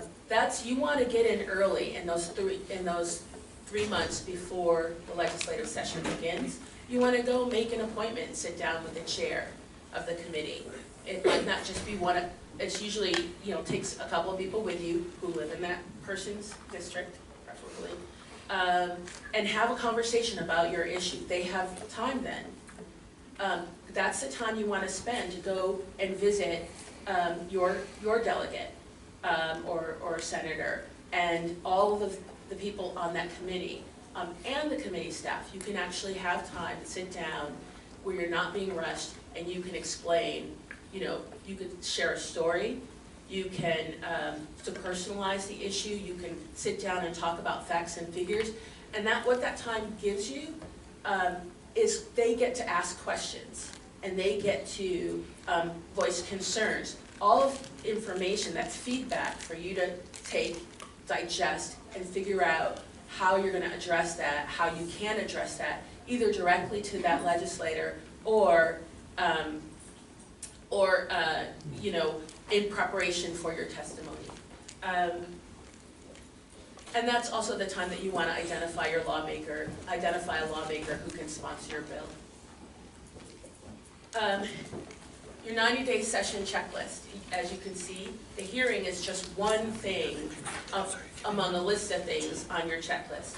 You've got to introduce a bill, you have to continue to educate legislators about the problem and solution. Particularly this year, there's going to be new legislators on the committee that you will not have had a chance to meet with prior because they are just getting their committee assignments. Also, you know, it might be an issue they've never heard of before, but you want to go in and talk to them. After your hearing, you have a post-hearing follow-up. This is really important. After, you know, when I talked about that dangerous dissent, a lot of people think, oh, we did this hearing, it was a slam dunk, and there might have been, but you're not putting on your show alone. There's opposition, and they're also scoring points in the hearing. So it's important to go back to the people on that committee and talk to them to address any concerns, to rebut any challenges that were brought up or opposition to your bill. That's your time to, you know, mobilize your people to write personal letters and to make those phone calls to ask those committee people to vote for your bill. That's also your time to build general support within the General Assembly, to go perhaps and get a caucus endorsement. Maybe it's a bill that impacts women, so you want to go get the Women's Caucus to see if they'll endorse it, or the Black Caucus. And that's also the time to start talking to legislators outside the committee. After the hearing, you want to talk to legislators outside the committee because that bill's going to go to the floor. And you want to make sure that you've already started whipping your votes to support it. You know, being optimistic, it's going to make it out of committee, it's got to make it to the floor. You want to have the support when it gets to the floor. And then, of course, once your bill passes the floor, you start all over again in the second chamber. But going into, even before you start your session, you want to start planning beyond the session. Because there's as Delegate Lukey said, most bills don't pass in the first year. It's not impossible, but especially if it's something new, it's a new concept, or it's a big change you want, it could take multiple years. And even if your bill does pass, you need a plan for what happens after your bill passes. So how are you going to keep the momentum going? Inside the General Assembly, if your bill doesn't pass through the committee, can you ask for it to be converted to a summer study? That's a strategy many coalitions take. Like, I know this bill won't pass this year, but can we amend it that you'll do a formal summer study on it? And that's something that's done by either the committee staff, DLS, or maybe the University of Maryland, some third-party validator. You need a plan for how you continue to inform and persuade the opponents of the bill. So it might be like Delegate Lukey says, that they tell you, the proponents and the opponents, you have to get together and work it out. That's definitely happened to me on several occasions. And sometimes you can't, come up with a compromise that you can propose the next year. If your bill is signed, you need a strategy. What are you going to do to make sure, if your bill is passed, what are you going to do to make sure that the governor signs your bill? You can't just say, woohoo, I won, right? Because then you have until June to get the governor to sign your bill and not veto it. And then, how do you keep and engage more people in your coalition to think through, how will you use the summer? I got it. I'm gonna wrap it up. How will you use the summer to build momentum so that you go into the next year having gained strength? If you remember sick leave, that was a bill where it was, it took 5.5 years to pass that bill. But every summer there was, something, there were hearings, there was mobilizations, there were more things, rallies to demonstrate that support for the bill was growing. We had counties who passed their own, in the interim, counties who passed their own sick leave bills. All of that was to build momentum to make a big leap. I'll stop there and I'll answer any questions that you might have. Yeah. How long do I? My name is Susan. I'm with the Catonsville Indivisible Group, and we're looking to draft some legislation to propose to our legislatures. Where do you go to find a template on how to draft a bill? I've never done this before, and we're going to be reaching out to legal partners, but I've never drafted a bill before, so where do I go to do this? So the good news is you don't really have to draft a bill. That's what the Department of Legislative Services does. But what you can do is, I would think about who the advocates are who are working on that issue, not just locally, but nationally. Right. And usually they have model legislation that they can offer you, or they can give you bullet points like, here are the things. But even DLS is so good and so professional that even if you're working with a legislator, you can say, here's what we want to accomplish. Here are the parts of the law we want to impact. Here are our ultimate goals. DLS, their staff is so skilled at this that they can go in and find certain segments of the law that need to be amended to help you get to achieve your goal. And then together with the legislator can review their drafts to make sure that it's actually going to get you to the place. And it's Department of what? Department of Legislative Services. And that's a request that's made by the legislator who's doing the sponsoring. But what really the easy thing to do is to find where that bill has been introduced before, even if it's in another state, or work with a national advocacy group to get model legislation, and then DLS will actually look at that legislation and figure out how it applies to Maryland law, or Maryland code. Yes, Enos. If the proposed bill has never been passed before, something real creative and new, do you just submit your summary of what you want the bill to do to the legislator that you're hoping would then sponsor it, and then they submit it to DLS? I think it's a collaborative process. So you're talking with your legislator, and Eric, feel free to jump in. If it's something that's never been done anywhere on the planet, I think, then I think that you probably want to think through some experts in the field, like how it is that it could be implemented. But if it's something that's just not been done here, you can sit down with the person, or maybe it might be the chair of the committee. Oftentimes they will, if it's an issue that they're interested in, they will give you guidance. But it's really sitting down with the legislator and saying, this is what I'm trying to achieve, and then the legislator, based on their knowledge of, can offer pointers. You can sit down, you could talk to the committee staff and get their thoughts on how it can be crafted, but ultimately it's really the real experts in the bill drafting are the Department of Legislative Services. It's similar to some bill, but not exactly, but the mechanisms and the concept might then suggest to look at that bill as the framework. Yeah. Okay. Thank you very much. My time's up. Yep. And Charlie Carter again, thank you so much for those wonderful presentations. There was a ton of information, and you were frank with your answers, and also you injected humor, so we all appreciate that. I'm going to carry us into the next part of our session. For the rest of the day, besides the breaks, we're going to have 7-minute presentations from our 30 organizations that are coming here today to share with us their legislative agenda. So before the break, which will be right about noon, we'll have 4 organizations. And so I would like to call up the first one, the Maryland Citizens Health Initiatives, and Stephanie Clapper.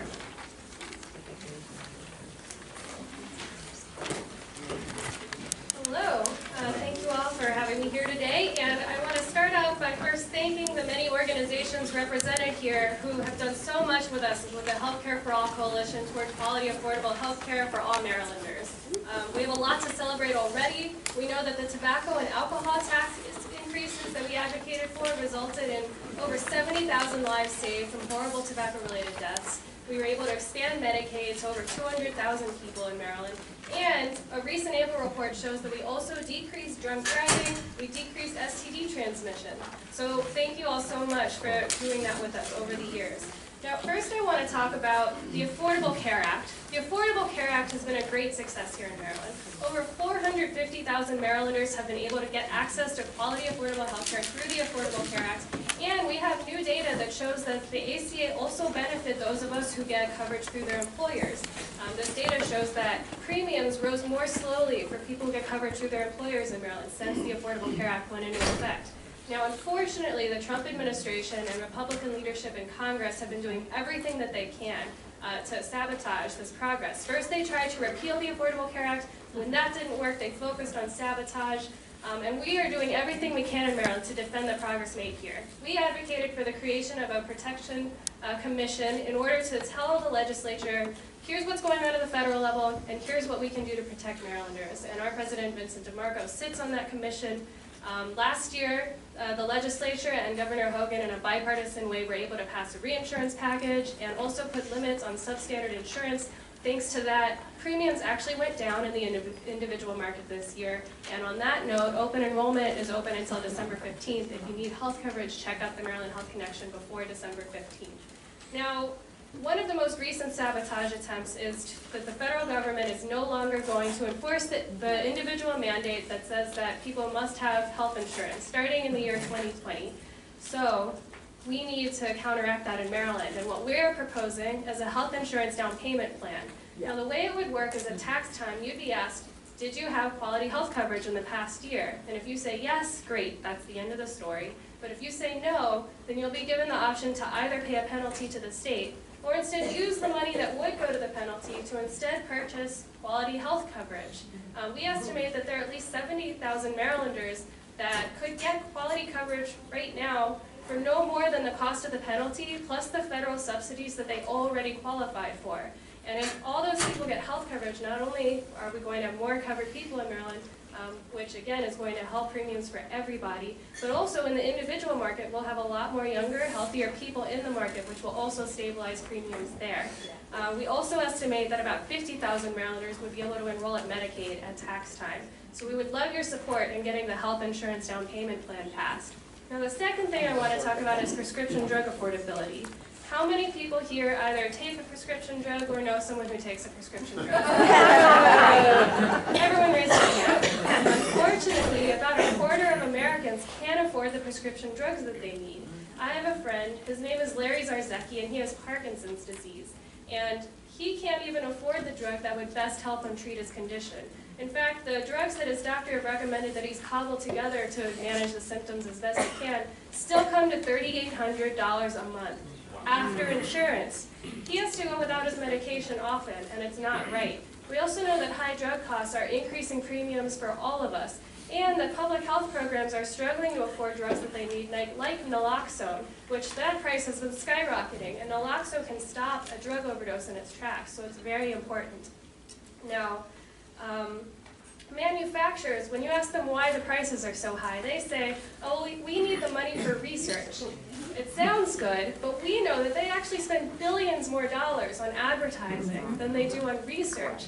So why are the costs so high? We also know that in other countries they pay much less for their drugs than we do. And why is that? In those other countries, they have a group of people that can negotiate with the drug manufacturers for fair rates. And so what we're proposing is the creation of a prescription drug affordability board in Maryland. And the way it would work is this board would look at very high-cost drugs in Maryland. It would ask everyone along the supply chain, including the drug manufacturers, why does this drug cost this much? And then they'll make a determination. Maybe it's a fair price, or maybe it costs a little too much, or maybe it costs a lot too much. And they will say this is the rate that Maryland will pay for this drug at most moving forward. Now, Pharma has said that if we create this board, that they will take away jobs in Maryland. All right. We know that they have headquarters in countries that already have a board just like the one that we're proposing. They're not going to take jobs away from Maryland. They're here not because whether we have a board or not, but because we have great researchers here, we have great schools here. Another thing they say is that they will stop selling these drugs in Maryland. Now, first of all, talk about life and death blackmail. I mean, how wrong is that? But second, the bad PR from doing that would kill them. And the third, we've heard from them that it would be extremely difficult because of regulations and bureaucracy to stop selling a drug in an individual state. So that's a smokescreen. Now we need your help in order to get the Prescription Drug Affordability Board past this legislative session. The first thing we could use your help with is all of you should have on your share a resolution. It's a one-page resolution, and we're trying to build as big a coalition as possible in order to get this legislation passed. If you look on the back, this is just some of the over 200 organizations across the state that have signed on already. So we would love for you to take this back to your organization, your small business, your congregation, ask them to sign on to it, get in touch with us. We'd love to talk with them about it. Second, if you are having trouble affording your prescription drugs, or know somebody who is, get in touch with us. We're collecting those stories. We'd love to do an interview with you in order to get the message out that this is needed. And third, we have a table outside. Join our email list. During the legislative session, we'll let you know ways that you can be active in helping us get this passed. So thank you all very much, and I hope to see you outside at our table. Citizens Health Initiative, appreciate that. Next up is Andy Polk from the ARC. Hello,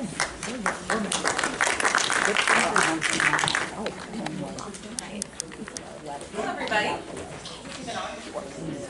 It is on?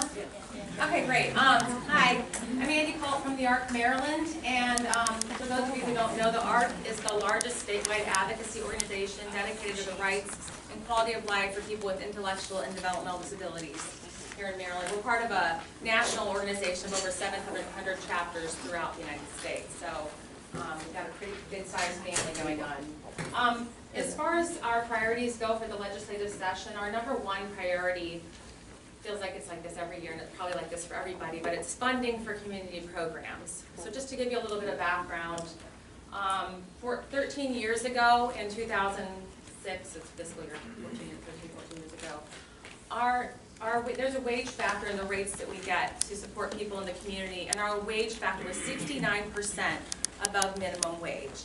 And that wage factor is the same for whether someone just got hired today or someone's been with the organization for 10 years. 69% was the wage factor. And over the years, it has been on a steady and constant decline.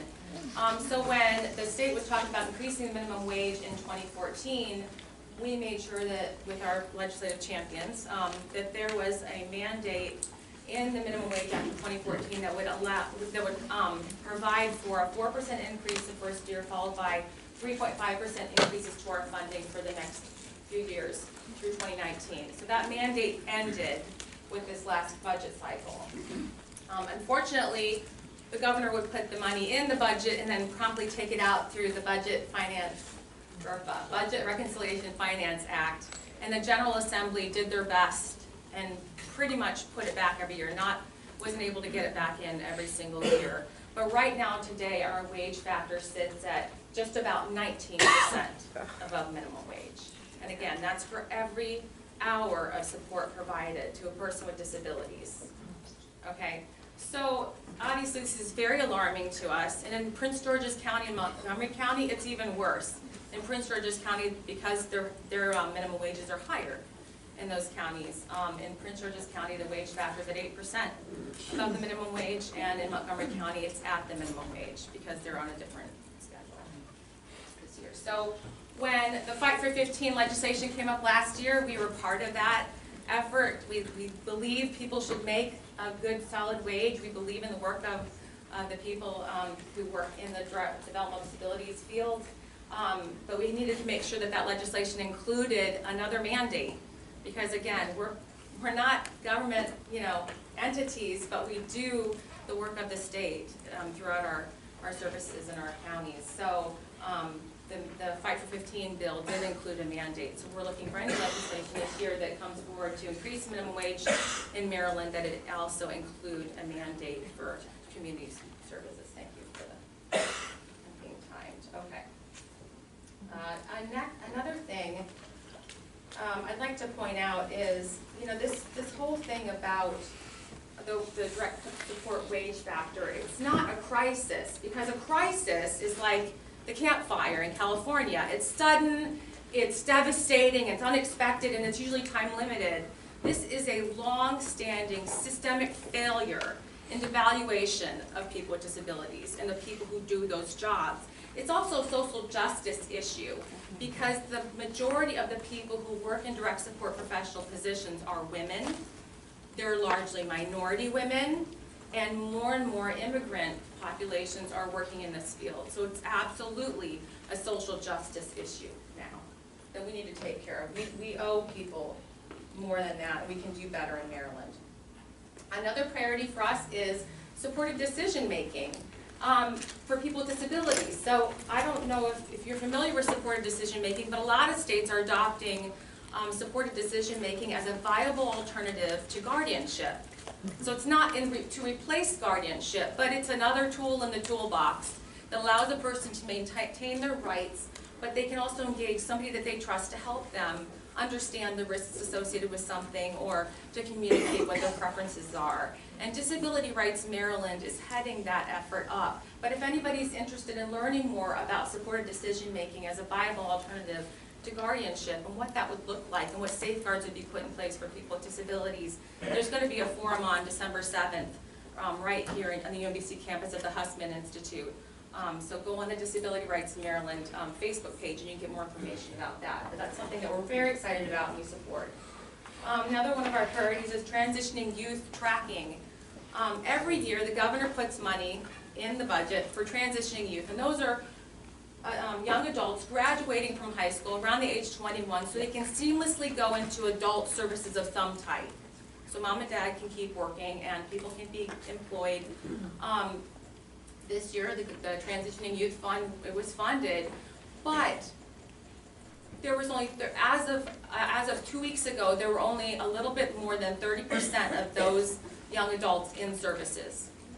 Okay, so that's, you can imagine the gap then. They graduated in June, they're still not in adult services. So I don't know how their families are dealing with this. A lot of the problem has to do with the provider capacity crisis because of the wage issue and because there's these new waivers that providers needed to, it's a long story, but they needed to come into compliance to be able to deliver services through these new waivers. And because there's so much change going on in Maryland, there's definitely an access issue now for transitioning youth. That's putting a lot of strain on our families, and the youth are losing ground. So they come out of school with all these great skills, and then they sit at home. So we have to figure this out. This is the worst it's ever been.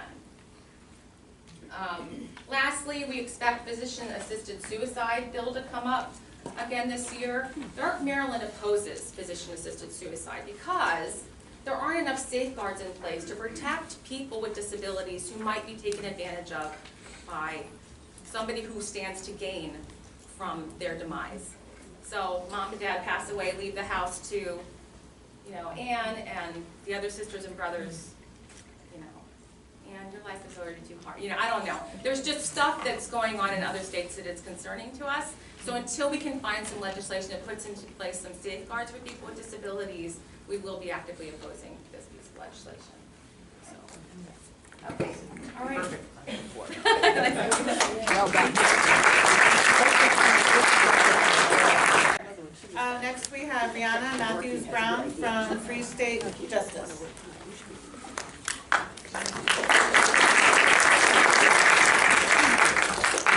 Hi everyone. I'm Brianna. I'm a member of the board of Free State Justice, and Free State is a statewide organization that advocates and provides pro bono legal assistance to low-income LGBTQ Marylanders. Oh, right on. So we have done, you know, I think we do a ton of work through coalitions. A lot of folks here in this room may be familiar with us from some of our work last session. We were involved in the coalition that pushed the conversion therapy ban for youth. So thank you all too for your work on that. And the other is the End Youth Homelessness Act that established a grant program to provide additional resources for youth who are homeless. And again, that was kind of a coalition effort that a lot of folks were involved in. So I want to first kind of just talk to you a little bit about our process that we developed to kind of develop our legislative priorities. One thing that's been really important to us as an organization is to make sure that our policies and our priorities are really informed and led by members of the community. So the folks that we serve, poor people, overwhelmingly communities of color, overwhelmingly people who are trans or gender non-conforming, that they are engaged in the process from the onset in helping us to develop our priorities. So we started this kind of like community organizing model where we had what we called house meetings. So we partnered with organizations. There were organizations that represented people that are LGBTQ. So we wanted to first go to members of the community. They kind of co-hosted these events with us, and we had them all over the state. I think we did about 9 events, had over 100 people kind of attend these different house meetings. We had a few in the city, a few all over the state. And so we worked with people just, and part of that early stage was just to hear about the issues that are impacting them. You know, how does your, identity, your self-identification as a member of the LGBTQ community, how does that impact your life? And let's start talking about some of those issues. So we heard a lot, I'll say as someone from Baltimore City, I thought criminal justice issues and profiling would be top up there. And while that was on the list, we heard a lot, I would say number one were issues impacting youth. So issues in the school, you talk about bullying, you talk about, kind of different, kind of support in their home with their families. So youth was a big priority that we heard. Healthcare was another one, kind of having affirming, culturally competent providers. We talked that then, I think, kind of lower on the list were kind of criminal justice interactions with the police. One issue that I think it was very important that we heard was about youth and their interaction with the juvenile justice system. So, you know, figuring out kind of how or to what extent their needs weren't being met, to try to identify those. And then the final, I think, top issue was family law. So second parent adoption, domestic violence, intimate partner violence, again, some issues that we heard when we did these house meetings. So after that, we kind of reported back out to the community and said this is what we're hearing, and then started to work on our priorities. So I'm going to kind of go through these. I will say that we're going to have a table in the back. We do not have a great job today dealing with my 2-year-old. I didn't bring all the handouts. So, but we do have a sign-up list and really want to, you know, kind of encourage you to please stop by our table and talk to us and get more information. So one of the top issues, which is actually a more recent one, is around the Kerwin Commission. So again, this is kind of harking back to this emphasis on youth issues. Our executive director, Mark Procopio, just last week testified before the commission and spoke on kind of the need for there to be specific recommendations that address the needs of LGBTQ students and youth. An example is kind of cultural competency and training of educators. Another is kind of, you know, there needs to be kind of standardized, you know, affirming policies that, you know, we don't have to go, you know, parents don't have to wonder, you know, if my child goes to a new school or they move to a new district, you know, are we going to have to now fight this battle again? So there really should be standard policies when you talk about kind of, you know, whether it's, you know, name change or pronouns or kind of access to gender-specific activities and accommodations. That really, you know, those are things that should be policies that we should get kind of statewide. And then also, I think an important thing when you talk about intersectionality is to stress the need to always keep racial equity front and center in these recommendations. And so, you know, this is something that, you know, we want to continue to be supportive of the community, and certainly, again, you know, the people that we serve are overwhelmingly people of color. So, again, a priority. The second is related to our work from last session, so funding the End Youth Homelessness Act. The program was set up last session, so now this is going to be an appropriations process. We'll be going to members of the Appropriations Committee and saying, you created this program, now let's make sure it's adequately funded. So again, you know, I think this is where we'll again turn to our coalition. And I think just one thing to stress, you know, a big reason why, you know, homelessness is an important issue is that, you know, we know that, you know, that when you look at youth who are homeless, an overwhelming majority, I think from 30 to 50% are LGBTQ. And so again, an important issue, you know, kind of broadly and especially for our community. Another one is healthcare. So this is something that actually probably won't be a bill. It'll be, you know, kind of something that we work through on a county level, and it was done here, successfully in Baltimore City, where they worked with the city government to change their policies so that there were no longer those exclusions in their health plans for city employees for coverage for transition-related healthcare expenses. So that's something I think Anne Arundel County is the next one on the list. And that'll be our priority. It won't be state legislation, but again, some kind of administrative work. Criminal justice, you know, I'll go back and mention, you know, kind of our work around DJS. There's a concern that there are no policies when you're talking about LGBTQ youth. So you're talking about kind of where should they be housed. Often, you know, those are issues that are dealt with on a case-by-case basis that may result in kids being put in solitary or being, you know, held in a medical center, and a lot of things that create, you know, stigma and also put them in unsafe situations. And then I'm going to just mention it and ask us about it. The anti-sodomy law, this is a cleanup bill. Surprisingly, Maryland still has an anti-sodomy law on its books. It's not, you know, I think it is arguably unconstitutional and also unnecessary for a number of reasons. And so that's something that we've been, you know, talking to folks about, and I think there's real interest in. I'll just touch on name and gender change and also family law. So, I'm sorry I can't go through those all in a lot of detail, but, you know, those will be our priorities. Again, some bills, some kind of legislative work, some work even with the judiciary. So, thank you again for this time, and please come talk to us. Matthews Brown from Free State Justice. Next up is No Kid Hungry, Noura Khanfash.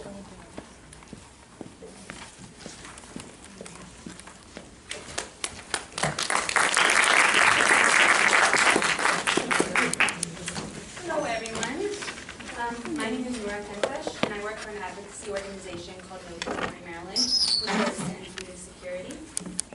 Unfortunately, about 10% of all Maryland households are food insecure, and this means that they don't have reliable access to the food that they need, and as a result, may often not eat what they actually need, or eat less than what they need. Can you imagine the pain that a parent feels when their paycheck runs out and the fridge is empty? It is unconscionable that we continue to allow hunger to exist, and I urge you to join us in supporting food solutions.